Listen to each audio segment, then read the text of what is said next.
but this practice took me to another level. So I was very aware of being grateful to people.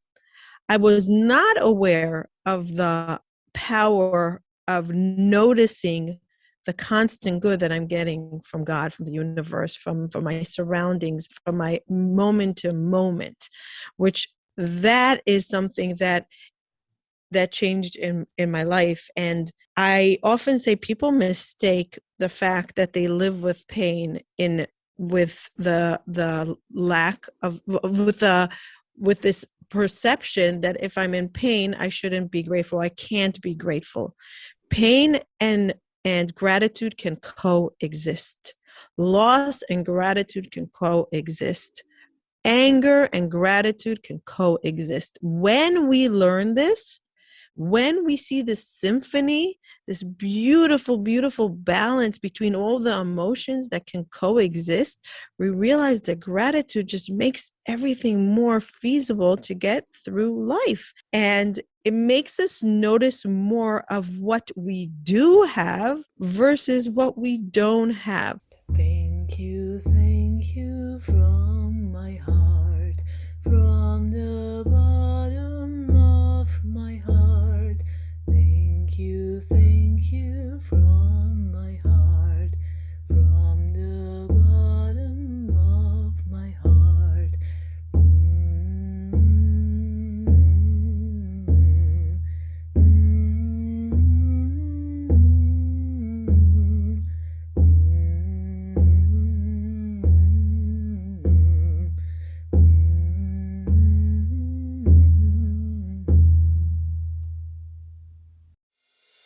Stay connected to gratitude. Hit the follow button right now and join thousands of listeners tuning in each week. We're the Gratitude Seekers. Come join us.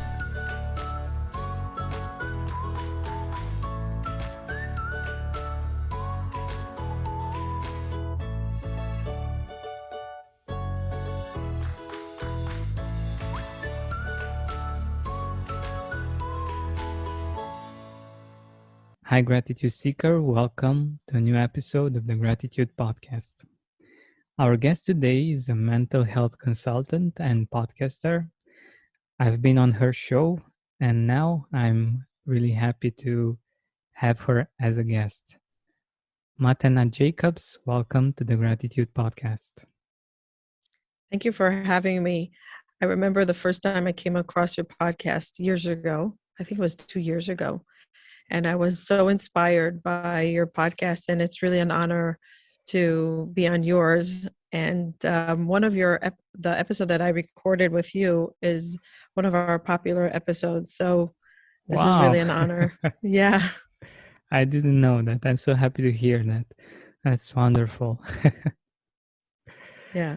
So let us know a little bit more about you. You have a really fascinating story, and I'm really looking forward to exploring that.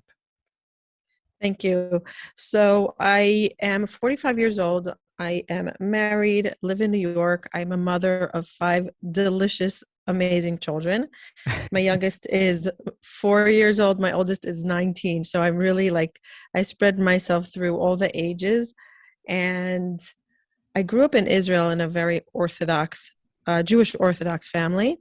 When I got married, I moved to New York, and I had the classic, perfect upbringing, and everything was great. A good family, good tradition, good education, a good marriage. And about 9 years into my marriage, 3 kids in, I discovered one day that I'm battling mental illness, and it happened overnight with a panic attack. I went to the hospital many times, thinking that I was dying, and then I noticed that then I discovered through doctors that I was not dying. I was experiencing panic attacks, mental illness, and it escalated to anxiety and depression to a degree that I was not able to sleep, swallow, eat, shower alone, get out of bed. It escalated very fast from being a full functioning, fun, living, vibrant person and mother and friend to being bedridden and not able to even take care of myself, let alone my children. When I was diagnosed with depression and anxiety, I started researching healing. And then one of the number one things that came up over and over and over with all the books that I was reading and courses, and I wanted to heal so badly, so badly. And I said, I have a commitment to my family and myself. I need to take care of my children. I need to be better. And one of the things that I came across was gratitude. Was on every single book, every single practice. And even to a degree that when I finally went to a psychiatrist to be put on medication, I was put on a lot of medication, a lot. And I remember his words, and he said, if you want to truly heal, medication is just going to help you with the side effects and the way you feel, but it's not going to change the way your brain is wired. If you really, really want to change that, you're going to have to change things in the way you live. And that will be exercise, meditation, yoga, and gratitude, mindfulness. And I read the book The Secret, and that was like the biggest transformation that went off in my brain, that I said, wow, I have a choice. I have my brain that is broken now, that felt broken, and I can rewire my brain. I could do this on my own. I have a choice. I can show up for myself. And that was when I discovered the law of attraction and gratitude. And I just started deep diving into understanding it more and practicing it more. And that's how the story started. And now I'm off medication for almost 9 years, all medication, Wow. which doctors told me that I'll probably never get off my medication because I wasn't so much. I'm off of all my medications. I'm living more alive than I've ever lived before. Literally living alive. I live with gratitude, with an open, grateful heart constantly, no matter what is happening in my life. And I had two more children, and I am feeling so much gratitude to my story and I called it the depths of hell that I went through, because if not for that, I would never have discovered the great power and the gratitude effect that one can have on their life. That's amazing. And it's so empowering knowing that you're able to change things and it's up to you, and it's not that you're somehow a victim of circumstances and of certain things that just happened and got you into a situation, but you can't change that. That's such a wonderful feeling, and I'm sure that many of us have been there. And for those of you listening that are maybe struggling and maybe in such a situation where you feel trapped and you feel that you're not able to change it, I think what Matana just shared with us is pure inspiration, and I really appreciate the enthusiasm and the emotional value with which you actually shared that with us. So thank you very much. Yeah. So let us know a little bit about the period of time. So when did all of these things happen, and what was your journey until today? So I was 30, I want to say 33 years old, about 33 years old, and now I'm 40. So about 12 years ago, maybe 11 years ago. With COVID, I lose track of time. Yeah, I know. We all do. Yeah. And it took me about 3 months of not eating, not sleeping, in and out of the hospital to realize that I reached rock bottom and to reach out for help. The thing that I think that I'm most grateful for today, that I never felt ashamed of my illness. Never. I was very open about it from day one, and I was seeking truth and knowledge about it and help. So I was asking community members, I was asking leaders, I was reading books, courses. I started going to therapy, to my psychiatrist, and I was very religious about showing up for myself. And I always said it to recover from anything takes dedication, time, a lot of hard work, a lot of falling, a lot of tears, and a commitment to saying I'm not giving up. And after it took me a few years to get off my medication. Once I was already doing the brain work, the neuroplasticity, the gratitude practices, the mindfulness living, the yoga. I was going to yoga every single day. Every single day I was on the yoga mat. Every single day I did meditation.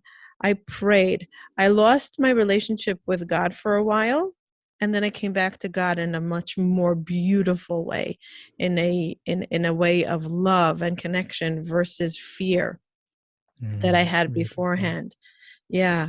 And after I started healing, I realized, you know what? It's not only healing for now and changing the way the brain works. And I understood that I can really change my brain with gratitude practices and meditation and exercise and what we eat and boundaries and forgiveness. And I went to healers all over the world. I must have spent over $100,000 on my recovery, a lot of money. And people ask me now, what do you think it was that you were able to succeed and others try and don't? And I said, I was committed and I wanted it so badly. I wanted it so badly that I was not going to give it power to not work out.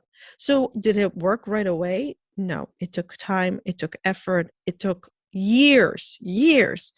And it took support, my husband, my family, my friends, my community, my doctors, my healers, myself. Showing up for myself was constant, but I needed to want it. And I say this often, that if you don't want it enough, it will be too hard to overcome the obstacles that come along the way with recovery. And the beauty of gratitude and working with gratitude is that it's the gift that keeps on giving. It's the energizer to the healing process. And I was just interviewed a few weeks ago, a bunch of times, and the same thing kept on coming over and over and over and again. And I was asked, what do you think is the number one thing that you must have in recovery? And without hesitation, I said gratitude, without hesitation. And I believe that without a gratitude practice, you don't have enough energy, and it's not long lasting, whatever you're going to do, in order to sustain your mental health or your any healing journey or any relationship or any goal. If it's financial, if it's relationship, if it's mental, physical, anything. If you don't have the gratitude practice, you're going to run out of fuel, and it's the fuel to anything you do. So after years of practicing it and incorporating it into my day-to-day life, and now it's my second nature, or maybe it's my first nature. My kids speak gratitude. We speak gratitude it's part of their language. It's a part of the way they see the way they exist, the way we talk in our kitchen, in our dining room, and when we shop, when we travel. It's all about noticing the good. And about 2.5, 3 years ago, I decided, people were calling me constantly, asking me, how can I heal? Tell me the differences between you and me. What can I do? And I started my podcast in order to share my journey.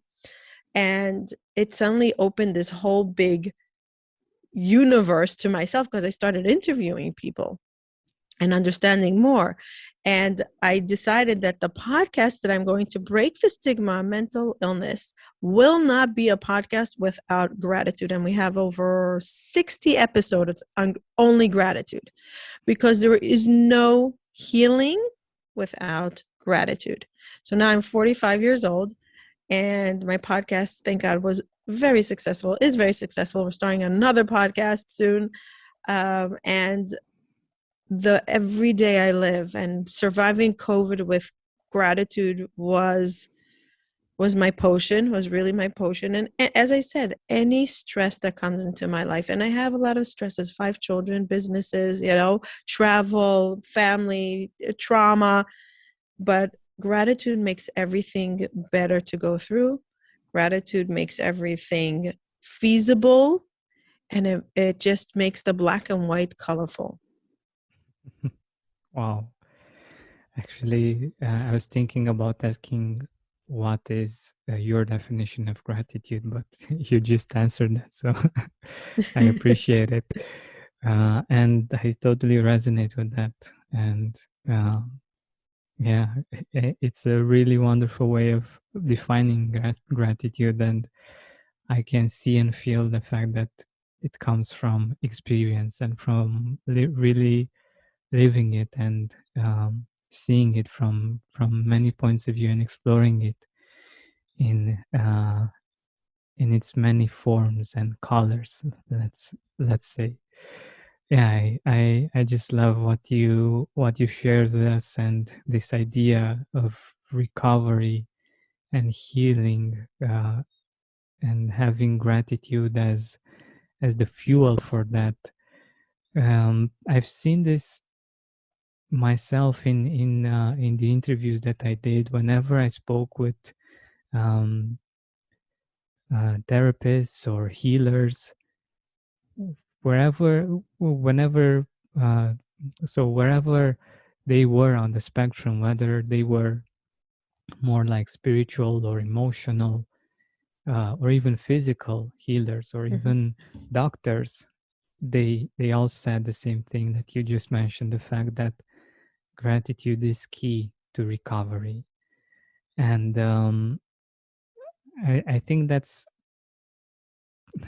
something so profound that I want us to explore a little bit more, because I'm sure that many of our listeners, I know for sure actually that some of our listeners are on a healing journey, from different points of view, whether physical or emotional. And yeah, I think this is an important point to take home, how much gratitude can help us in the healing process. And since we're talking about this, how do you feel gratitude has helped you in this recovery process? Trying to fit into one-size-fits-all solutions is so frustrating and lacking efficiency in any kind of change you want to make. My favorite thing about Noom Weight is that I'm encouraged and supported to choose better habits for my health based on who I am and how I like to live. Food loggings keep me aware of my eating habits, and my coach Olivia helps me make better choices by using a psychology-based approach.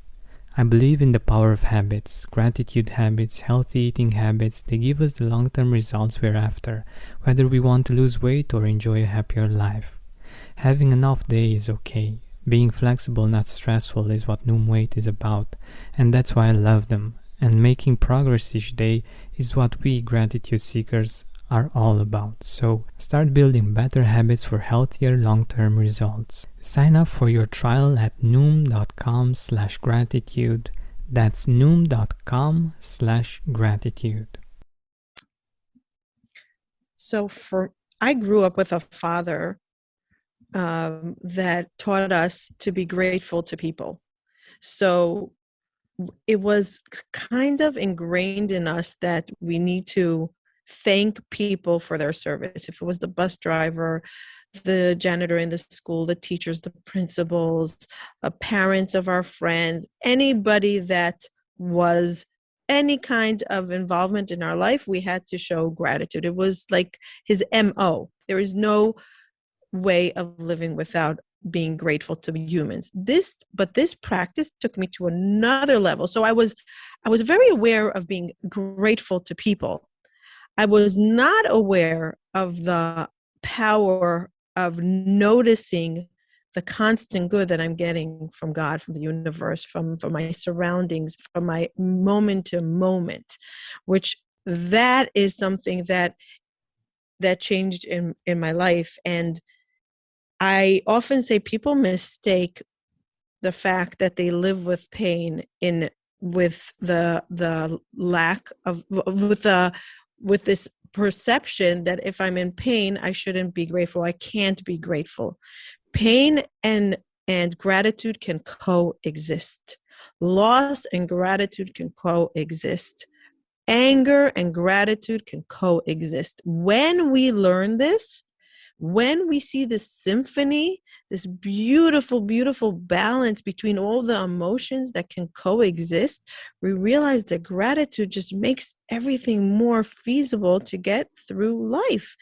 And it makes us notice more of what we do have versus what we don't have. There's a fabulous book called, I just slipped my mind, a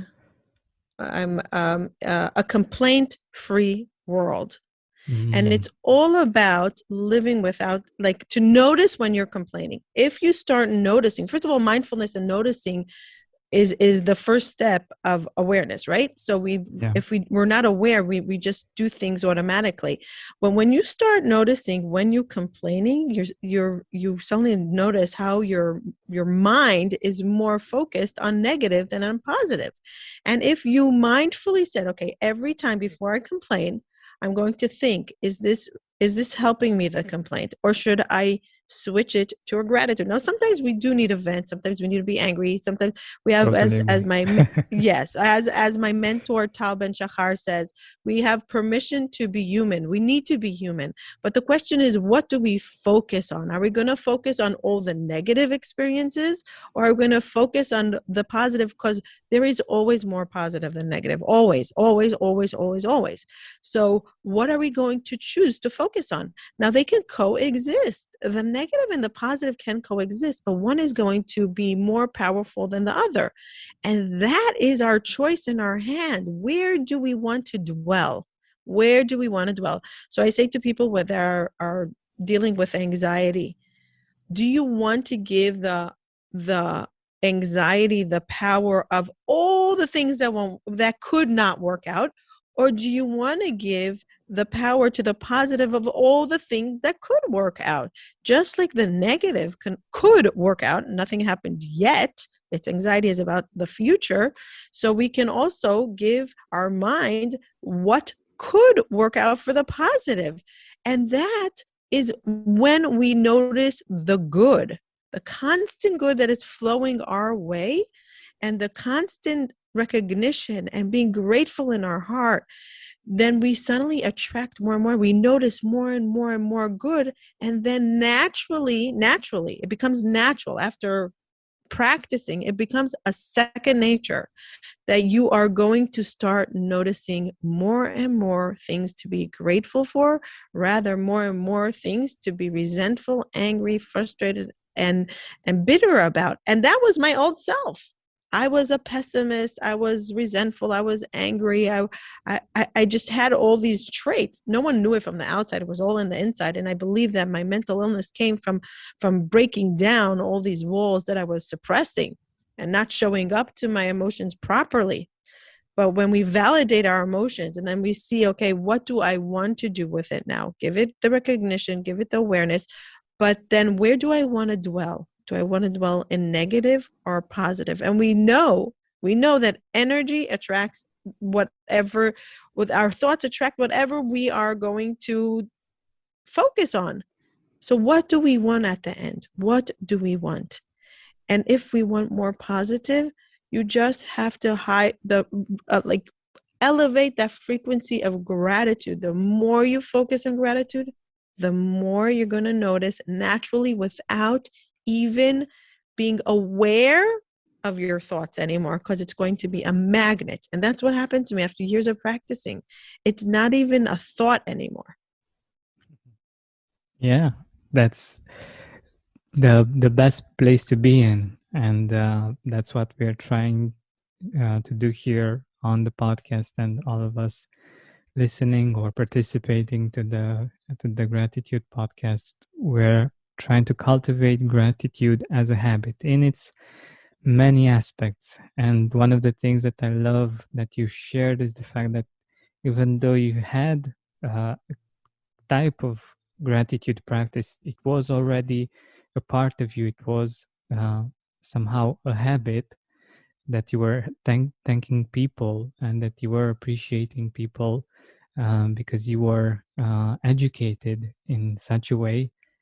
There was still so much more about gratitude that you were able to explore and to experience when you went into it uh, even more. And yeah, I love that. And I resonate a lot with that because it's been similar to my own journey. And I'm always learning new ways of practicing gratitude and applying it into different aspects of my life. And it's a fun journey to think about how you can change yourself and your perception of yourself and of the experiences that you're having through gratitude. And yeah, I think it's such a wonderful example on how we can, even though we have a good baseline for gratitude, we can get even better and experience even more joy and gratitude and happiness by exploring this wonderful idea. And I also wanted to get to a part that I'm really curious about. You mentioned your education, and I remember that back in 2017, episode 38, I had the rabbi speak about his experience with gratitude. And I remember that there is this prayer um, that you We say wake in the up to morning. every morning. Yeah. Exactly. Every morning. Every morning. Yes. Yeah, Do you want to you hear might. about it? I know about it, but I'm sure that our listeners who might have not listened to that episode would like to learn more about it. The idea of it, I love so much because it really gives you a different perspective on life. So yeah, please go ahead. Yeah. So as Jews, or I would say practicing Jews, or even some that are not um, practicing tradition, we have this prayer. It's a few words that we say every single morning. And I say it's our affirmation, our meditation, and our prayer all at once as soon as we open our eyes. And we say, "Thank you, Lord, for returning our soul and trusting in us to have to give us back our soul yet another day." And it's starting our morning before we leave the bed, as soon as we open our eyes, as soon, even before, some people do it before they open their eyes, as soon as they wake up. So we have a tradition that when we wake up, we're not allowed to do anything before we wash our hands. It's a spiritual washing. And we wash our hands 6 times, 6 or 8 times on each hand with a vessel, with a cup. And we believe that we get rid of the negative energy from the night, because we believe that we return our soul to God and he gives it back to us in the morning. So we're as if we're reborn. So we wash our hands in the morning, and we're not allowed to do anything before we wash our hands. Nothing. Not touch our eyes, not go to the bathroom, not talk, not eat.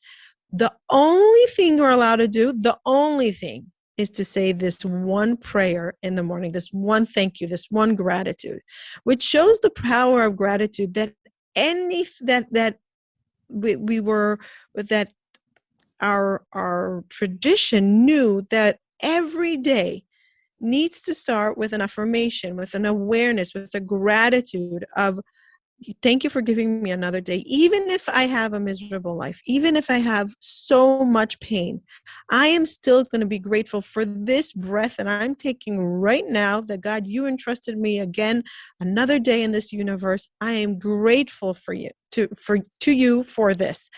And you know that we say it with our children from the moment they are born. So I know that I do it with my children. So every day from the moment they're born, when they wake up in the morning, we say Modeh Ani, this prayer. And it's their language, and they don't wake up without it. And it's a beautiful idea that our day must start with gratitude, and what we start our day with will increase that vibration. And I really believe that that's the reason why we have this prayer, this meditation, this affirmation in the morning, first thing as soon as we open our eyes. Yeah, I love it. And um, I believe that even though we might not be Jews, I'm Orthodox, I think it's so important for us to be open to different practices from different traditions and implement them in our lives, the ones that make sense for us and the ones that we feel we resonate with, because Yeah. there are great traditions in every part of the world. And one of the things that I wanted to do on the podcast is have people from different religions and different spiritual viewpoints on the podcast, and find those things that we have in common, and that uh, we um, we can speak about, and also explore gratitude from that tradition's perspective. And I think it's something very valuable to learn from different cultures. We have this amazing opportunity right now nowadays to speak with people from all all over the world and find out how they think, how they do things, what their tradition is, and we can learn and make our life even better by learning from them, and by applying some things that we resonate with. And that's why I wanted um, to talk with you about this part, because I think it's a wonderful practice. And in my opinion, I don't know if you feel differently, it's something that we can all adopt. I just want to add to that that I often say to skeptics that are not sure if gratitude really can change things in our life, and if it's really a key to anything that you search for or yearning for, or any goal. I always say there's almost nothing in the world that every religion, every culture, every book on goals agree on. Gratitude is something that every religion, every culture, and every success in any field agrees on. So if you have so many people and thought leaders and society, like different groups that agree on something, don't doubt it. If everyone agrees on it, there's must be truth, because usually there's not much that everybody agrees on. So take that one thing that everybody agrees on, and every religion, and every, no matter if you're an agnostic, a God-fearing person, whatever religion you're in, they believe in gratitude. Wow. Isn't that powerful? That's amazing, and it's exactly what I'm thinking, and what my journey has been. Uh, Finding out about different traditions and their the way they see things, and the way they see the spiritual life got me confused at one point, and I was looking for the truth. I was looking for those things that we have in common, that those traditions have in common. And I think that's the truth, because whenever people say that this is white and this is black, or I don't know, things of this nature. um it's just confusing because this tradition says that this thing is good and this one says that this one is. But like you said, if you find something um, that you can find in different traditions that people can actually agree on, that's something positive and helpful for you, well, for me at least, that's the truth. That's Right. the thing that I need to focus on more, to explore more, to experience more of. And Yeah. yeah, I think that's the most powerful thing that we can do in our existence from my point of view. Yeah.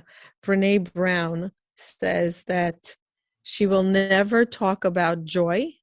She told this to on an interview with Oprah on Super Soul Sunday, I think it was. And she said, I will never talk about joy without talking about gratitude, because joy cannot exist without gratitude. And she says joy is something that we all seek, and it's our goal for everything, for our relationships, for our mental, physical relationships, right? We seek so much in the name of getting to joy, to happiness. And she says there is no acquiring joy without gratitude. Definitely. Yeah, and that's very powerful. And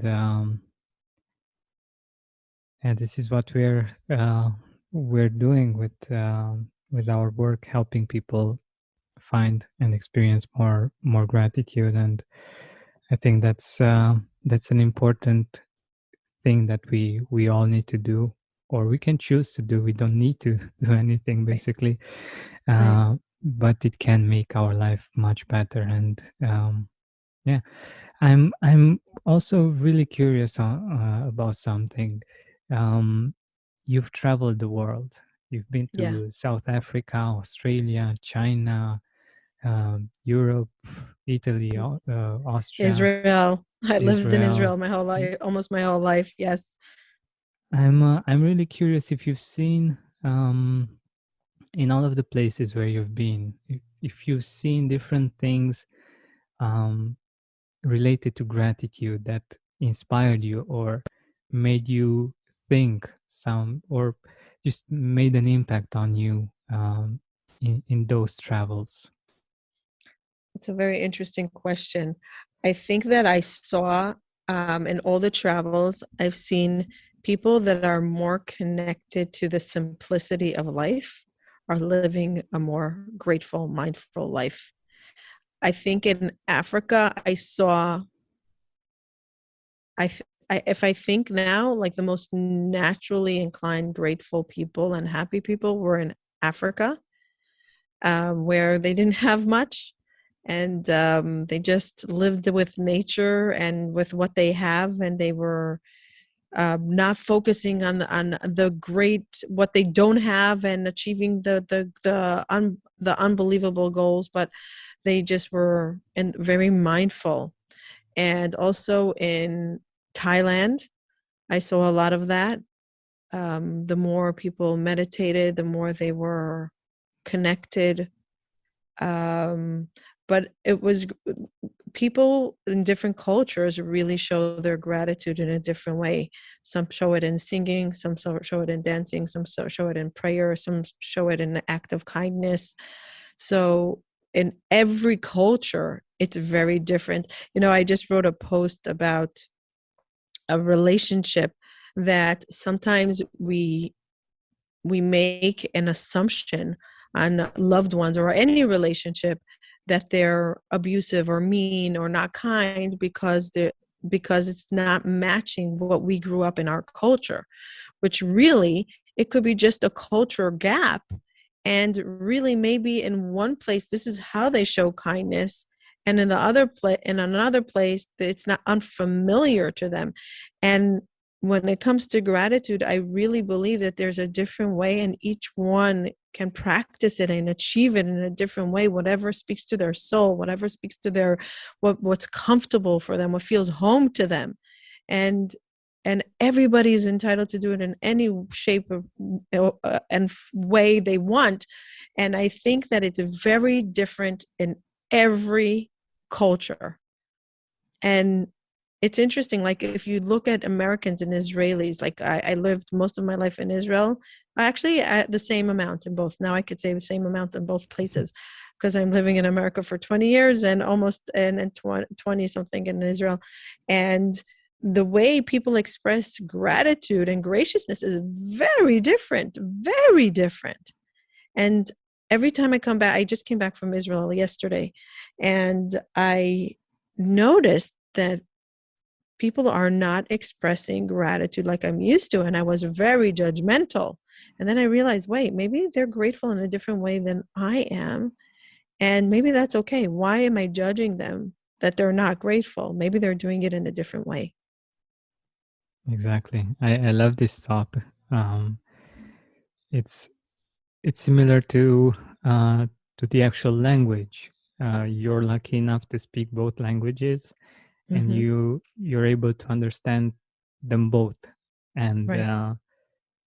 when we are not attuned to a certain language, a certain way of expressing gratitude, we might not be able to recognize it first. But if we are open enough to look for it and to see things from another point of view, we might find some very interesting things and some very interesting ways of expressing gratitude. I love asking this question. I know that people from around the world are listening to the Gratitude podcast.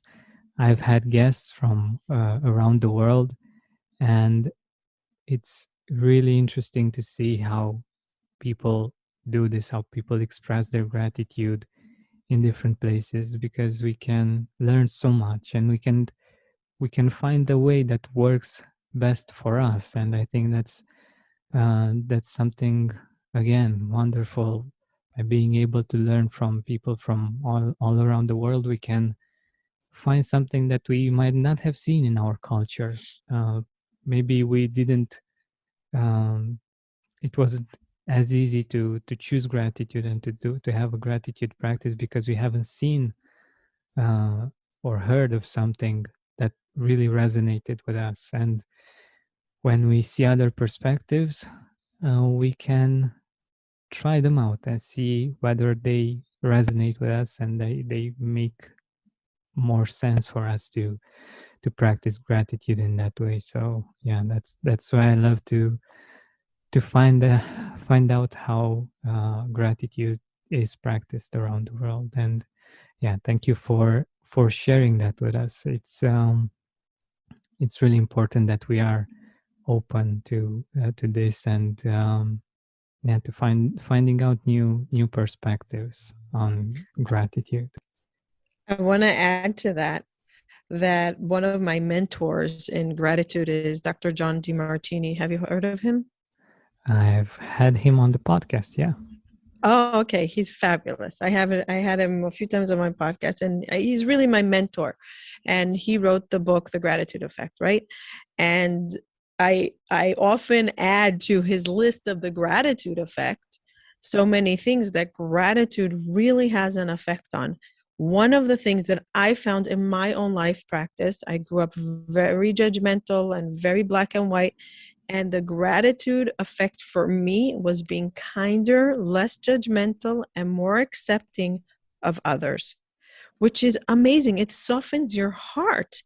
And you suddenly realize that it's not black and white, and there are different shapes and sizes, and they're all okay. And they're all okay. So the gratitude effect, one of my biggest gratitude effects was that it softened my heart, and I give more possibility to what is kind, and forgiving also others, and not feeling that it was intentional, understanding that it could be a culture gap or a lack of awareness, and living with less anger, resentment, frustration to others is one of the most healing experiences. And I believe that a huge part of my journey, of my healing, was because I was able to get rid of all those parts, really working on forgiveness from a grateful heart. And that's the gratitude effect. It's amazing. Yeah, it definitely is. And uh, not just the healing that, well, at least I was thinking about that, the emotional healing, but it actually is healing physically, because a lot of our Yes. physical ailments, a lot of our sickness comes from our emotions and from the stress and from all of those things. And when we're able to do what you just mentioned, um, the healing itself comes much easier. And yeah, we just let our body and mind and heart heal. And we're nearing the end of our time together. I feel that we can speak for hours about this topic. Yeah. And I really love your excitement and your passion about gratitude. It's really refreshing, and it really rubs on you. And I'm sure that our audience feels that too. So since we are at the end of our time together, let our audience know where they can find you online, where they can get in touch with you.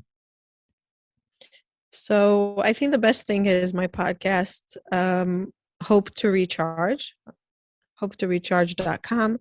And then there's access there to my Instagram and my Facebook. I try to stay off of social media as much as possible, and focus my energy on my passion, on my clients, on my children, on my travels. But if you go to hopetorecharge.com, there's a way to get in touch with me and hang out with us, either in our social media group on Hope to Recharge or on my Instagram.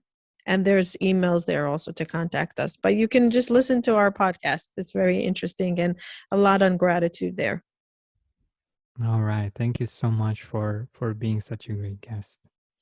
Thank you very much for having me. I really, really appreciate your work and your dedication, and what you bring to the world of the energy and the world of gratitude. Thank you so much. Hey, Gratitude Seeker, thank you so much for taking the time to listen to this interview. I really appreciate it. And if you could think of one person that would also benefit from it, share it with them. It might actually be the inspiration that they need to make their day, or maybe even their life, much better. Thank you so much once again. This has been Georgian Benta. Don't forget to keep seeking and spreading gratitude. Hi, I'm Ellie Krieger, host of the podcast, One Real Good Thing, where we dive into one thing you can do today to propel your life in a healthy direction. In conversation with food, nutrition, and lifestyle experts, plus celebrity guests and friends, it's all about mapping a path to a joyful, healthy life full of flavor, one real good thing at a time. Find me at digitantpodcasts.com or wherever you get your podcasts. And visit elliekrieger.com for more delicious content on One Real Good Thing.